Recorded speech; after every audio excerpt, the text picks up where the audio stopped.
Mirë se erdhe në botën ku askush nuk është i pafajshëm. Sekrete shqiptare, vendi ku rrëfimet më të thella, më të ndaluara dhe më të pathëna të shqiptarëve marrin zë.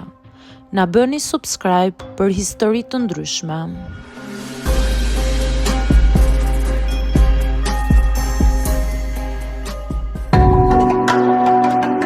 Kam ndërruar mbi 100 partner dhe tani nuk më merr më askush. Unë quhem Erta dhe po e filloj këtë rrëfim me një të vërtetë që më ka dhëmbur për vite të tëra. Në sytë e shumë njerëzve, unë jam ajo vajza që ka kaluar shumë duar. Dhe në një vend si Shqipëria, kjo mjafton që të mos më shoh më askush si një ri për dashuri, por si një histori që ka mbaruar. Askush nuk e di pse u bëra kjo që jam sot. Askush nuk e di çfarë kërkoja në të gjitha ata njerëz që kaluan jetën time. Kam qenë gjithmonë një vajzë që ka dashuruar me shpirt, që kur isha 17 vjeç, e ndjeja që dashuria ishte diçka e madhe, e pastër si në filmat që shihnim ne fshehurazi në shtëpi. Kur u dashurova për herë të parë, isha gati të jepja gjithçka, dhe në fakt e bëra. Ai më premtoi botën, më fliste për martesë, për fëmijë, për jetën së bashku, por një ditë u zhduk, asnjë shpjegim, asnjë fjalë, vetëm heshtje. Ajo plagë më la një boshllëk që mendova se mund ta mbushja me dikë tjetër. Një tjetër person që më tha se ishte ndryshe, një tjetër që më bëri të ndihem e vlefshme, një tjetër që më la sapo mora guximin t'i besoj përsëri. Dhe kështu vit pas viti unë kërkova dashurinë tek njerëz që më donin për pak dhe më haronin shumë shpejt. Në çdo lidhje jepja shumë, ndoshta më shumë se ç'duhej.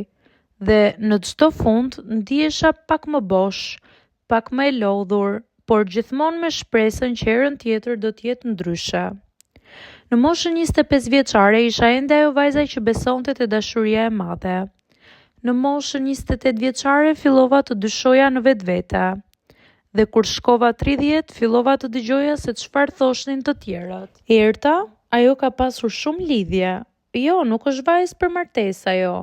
Është e mirë për të kaluar kohën, por jo për të ndërtuar jetë. Në fillim i injoroja, por kur dëgjonte të njëjtat fjalë për vite me radhë, fillon t'i besosh edhe vetë. Nuk ishte më thjesht gjykim, ishte një dënim shoqëror. Në çdo njohje të re, burrat më pyesnin me kujdes: "Po ti ke qenë ndonjëherë e lidhur më parë?" Nëse thoya të vërtetën, ndihesha e ekspozuar. Nëse gënjeja, ndihesha e pabesë ndaj vetes. Në të dyja rastet humbisja. Një herë u takova me një djalë shumë të mirë, i kulturuar, me punë të qëndrueshme, familje të mirë. Mendova, ndoshta ky është njeriu që do më pranoj siç jam. Por sapo kuptoi që unë nuk isha vajza e paprekur nga jeta, filloi të tërhiqej. U ftohu, u distancua dhe një ditë më tha: "Je shumë e bukur, shumë inteligjente, por nuk mund të pranoj familja ime." Nuk qava atë natë, nuk më mbetën më lot.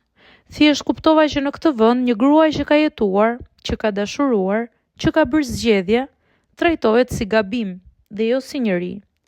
Tashmë jam 33 vjeç, kam një punë të mirë, një apartament të vogël që paguaj që ram vetë dhe një zemër që ende rre për dashuri, por që askush nuk ka guximin ta prek. Jo sepse nuk jam e denjë, por sepse njerëzit kanë frikë nga gratë që kanë përjetuar shumë.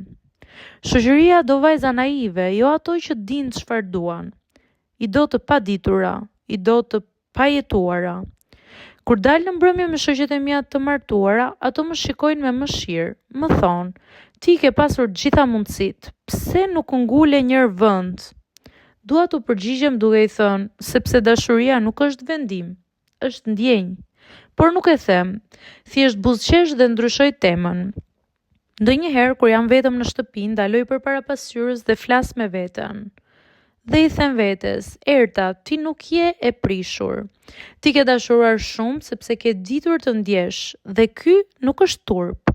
Por pastaj kujtoj sytë e ftohtë të burrave që më kanë gjykuar dhe ndjej se ende nuk jam e lirë. Mbase një ditë dikush do të më dojë për historinë time, pavarësisht asaj do të më pranoj. Deri atëherë, unë do vazhdoj të jetoj me gjithë gabimet, dashuritë dhe plagët që më kanë bërë njeriu që jam sot. Nuk kam turp nga e kaluara ime.